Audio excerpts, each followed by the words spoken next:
Okay, Melissa, hi, it's John. We're going to try and see if we can do this tutorial for you. See if I can guide you through some of the steps on the livepix program. So here we go. Once you've loaded your disk, you'll see an icon that I have here on the desktop, which is the livepix icon. You double click on that and bring it up, and you'll probably have menus that will pop up and basically give you like information on how to go step by step. I have these turned off because obviously I know how to use it, but basically when you get this up on your screen, you just press OK. It'll bring you to this little menu here, and the little menu basically is asking you a few things that you would like to do. I usually always choose the middle one, which is basically just to open a new project. So when you click on that one, it brings you up with portrait or landscape. We'll do the landscape. Click that and instantly you get a page up, and you can see it there. On the left hand side there's an arrow at the top, then there's like a circular image, a hand image below that. You've got a plus with a spyglass. You've got basically the alphabet, which is for putting words etc. in. Then you've got some lines. You have a black page, a cutting tool and a special effects tool. So now that we've got that, above you've got the usual file, edit, object, photo. The photo one you can actually go into and modify the photograph that you actually install and that you're trying to create, and you can adjust its lights, its darkness, its colours, etc. So the way I always work it, first thing is if I go down to the right hand corner, to the very bottom right hand corner, there's a button here where you add the images. The images that are actually up here in this right hand column aren't really any good to you. Just forget about those. Those are images that are on the actual software, but you want to import your own images and manipulate them.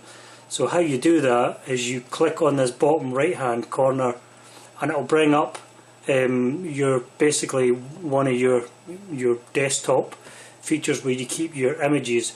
You go in and you find the images where you want, and then you load them in, and it's simply just basically, as an example here, there's an image there of the sunset with it's quite dramatic.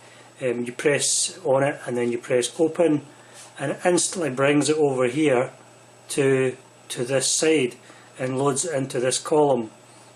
From there you can actually click on that, and you'll see at the top it says open, insert or substitute. If you press insert, it should insert the image into the middle of the screen. From there you can left click and grab the image and move it round to wherever you want. So what I normally do is basically pull it like that, and then grab the bottom corner and then pull it all the way down, and you can enlarge that until it's the full size of the image that you've got. Then move it to where you want it to be and position that there. Now if you come off the image to the left hand side, or any side really, and just click, then the image isn't highlighted. If you click back on it, it actually highlights the image where you can manipulate it. So if we click off that for a moment and come back down to the right hand corner again and click for another image, we will pull down again and pull another image in, and you'll recognise this image because it's your car. So now we do insert again, and it will insert that image again, and there it is, there's the car. So again we can actually enlarge it so that we can look at it closely. Okay, and there you have it, that's your car. So the way you cut the car out to put it onto the other background is you click on the image, which highlights the image, and then on the left hand side you'll see all these columns are now all activated. The arrow button is for switching off of each item. Every time you click on an item, it means you've activated that item, and that item will stay activated until you want to deactivate it. And the way you do that is to press the arrow button. That switches that item off. Then you can choose the next item and then go back, switch it off, choose the next item each time, allowing you to manipulate. So what we want to do is cut the car out so that we've got the image, and you go to the scissor tool on the left hand side and you click on it. Now I've tried all these different variations that you have here, and the best one I find is the square or the circle or the very end one, but I always generally use the square one. So if I click on that, it changes everything, and what I can do then is I put the cursor onto the actual page that I want to cut, and I basically left click, hold it, and I pull, and it creates a square, as you can see there. Okay, so right away that's it there. I've let it go, and it's now kind of made everything else transparent. If you then just press the cut button on the top left hand corner, it cuts it, and that's now been cropped basically. Now we want to manipulate this by recutting it, and how we do that is to go to the scissors again, activate the scissors, but go right along to the very end, and if you click on that, it then means that these lines are all activated in the cut mode again. And what you can actually do is grab any part of the image and just pull it down, so like there, and then you can pull, say, the next side down, and this is how I did your image. So we do it to, say, there, and then I can grab it anywhere I like, and you can stretch it, lift it up, move it down, put it right across to the back end of where the car is, and then from there I can just grab any area with your mouse. Just grab this, left click on it and hold it, and each time, and we'll do this just roughly so you can see, just pull it, pulling and adjusting it to all the different contours of the car. Okay, get the spoiler in, see, pull it down to the window, and we will just do this roughly just because I don't want the video to be too big, purely for the fact of uploading it and sending it out to you, and I hope that you'll receive it okay, and that'll help you. So there you go, we've kind of done a shape, right? And then basically what you do is you go back up to the left hand corner and you press cut, and it cuts it. Then you can go into the middle of it and just basically grab it and move it about to wherever you want. So I would take it down to the bottom corner, and then if you grab the toggles at the ends, you can actually stretch it up so it becomes the length of the page, you see. But it's too big, so if you pull it all the way down, just judging it, just grab it and pull it with your mouse all the way down.